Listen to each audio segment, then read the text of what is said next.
Okay, I'm still almost a drop of coffee left, so this strategy of a lot of water is really cool. Oh, so this I'm again. I'm sure he's happy to play me again. Albin counter Gambit.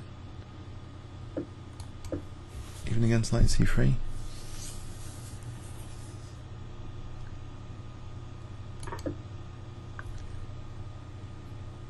Did I play him earlier or was it someone else? It might be him. Seems familiar. Let's just do a hist. Ashkeef? Yes, that was him.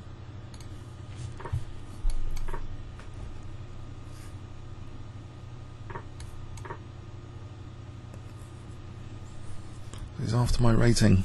Higher rating at the moment. Okay. What about Bishop B4 here? Isn't that dangerous? Am I going to force? Yeah, C3. Don't I just take after? And no, I don't. Okay. I gain a tempo though. Bishop C5. I've gained a pure tempo. I can just leave that bishop there. I can just play Bishop G4 here because if he takes knight C2 and takes knight C2. So Bishop G4. I think I've just gained a whole tempo. This was a total waste of time. So I want to just castle queenside. Again, okay, what do I do here? Do I move the bishop to c5 or just take on d2? I'm tempted to just take on d2, castle queenside. Or even just double the pawns here while I can. More control of d4. Is bishop b5 going to be annoying? Or check?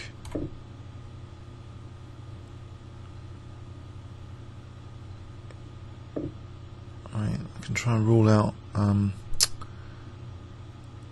can play Queen H4 to rule out Bishop H3.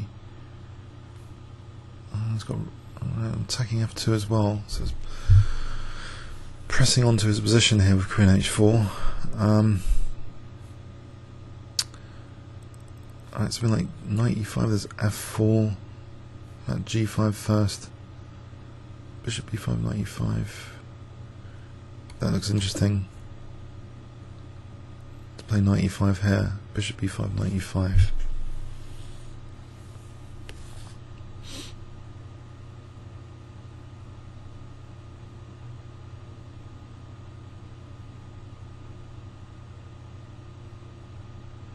He must really love playing me again.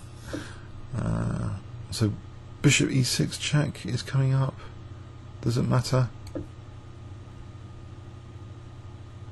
I'm on F3, he's going to have to defend F3 now as well as keep protecting F2. I've got Rook D6 there after for Bishop E6 tempo gain. In fact, can I not just put pressure on F3 again? In fact, Queen F2 was on just then. Why don't I just play Queen F2? What am I up at? There's no check or anything. Now he's double attacking. If I play knight c6 for a moment, or there's a check first, then king b8, maybe that's better. Just keep the pressure of the knight. Don't think that's tactically losing anything. So what do I really want here? I don't really want the pawn. I want positional torture. Maybe just double the rooks, h6, that sort of thing. A nice life there with the knight on e5 and the pawn securely protected. Maybe c3, d3 to be able to answer with d3 at all times. Everything protecting each other. So I think this idea, just holding the blockades, rook f6 to d6. Or, okay, so tactically, I don't know, there's no rook g4 at the moment. Is rook f6 safe enough, I hope? For rook d6 next. And then they're on dark squares away from the bishop as well, even better.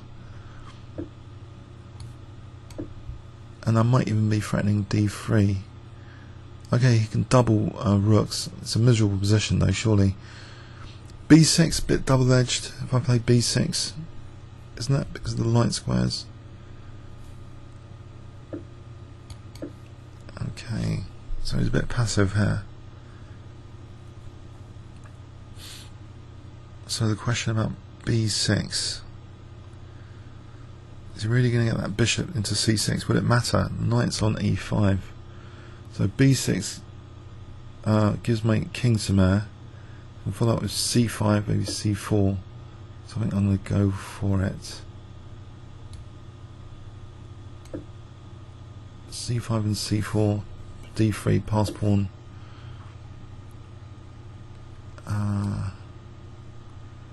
Unless he's going to coordinate with his rooks somehow. Knight takes F3, and is, I don't know, am I inviting that bishop in tactically? E5 say. There's Knight D2 check. So okay, E5 is a tactical move there. Knight takes. On the other hand, C5, C4. Let's do this. I think if E5 I just take, come on, try and win that bishop after 2 pawns up.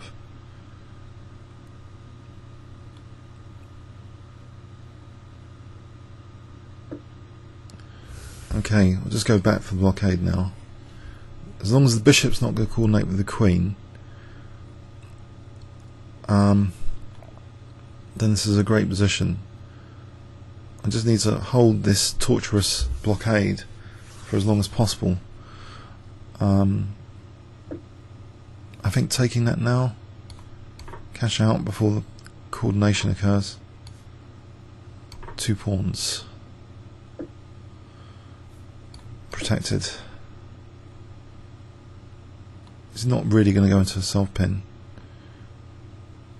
Okay, I'm not going to take and lose my queen.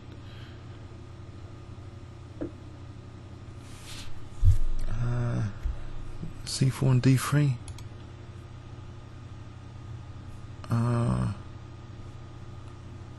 Do I need to do anything? I just need to, I don't know, just play moves, you know, play chess. Maybe D3, just unpin and play D3. You can coordinate rook and queen potentially. Let's say play, I don't know, rook D3 here. I can't see the coordination that quick on the diagonal against B7. I might be able to force queens off with this D3. Takes, it looks vicious.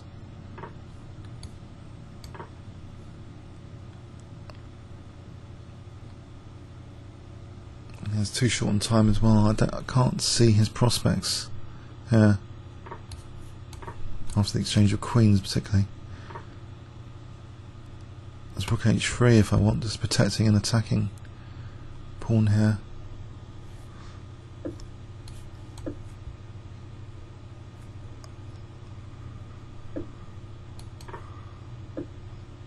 Okay, I'll bring these guys up. I was going to make me with his king. Oh, right. Okay, I guess that's a problem. I can play a check or just to activate my rook.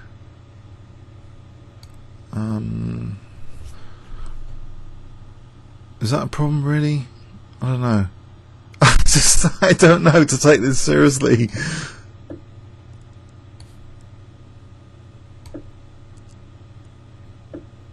Alright, he's actually threatening. I should have taken it seriously.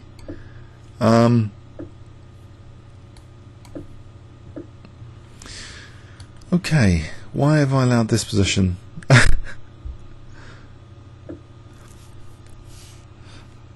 Why did I invite his king over for lunch?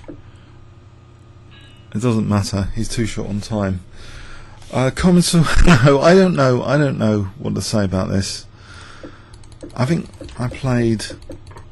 bishop g5 was clearly a waste of time. Maybe bishop f3 was good. I think I did throw in some good moves in this game. The blockade in principle for torture I think was a good idea. Not just to win a pawn. But winning a pawn became too lucrative. here. Then winning another this also. I didn't fall for this to lose my queen. Yep. So his coordination efforts failed so far, but now his king is the last coordinate with the rook. So taking that pawn, I let his king in, actually. Did I need to do that? My king's restricted here. I can just move my king over there. Maybe it doesn't matter. It probably does matter here, actually, technically. Or does it? I don't... king moves king b8. He takes, and he's got drawing chances, hasn't he? Unless I can... I don't know. Comments or questions on YouTube. Thanks so much.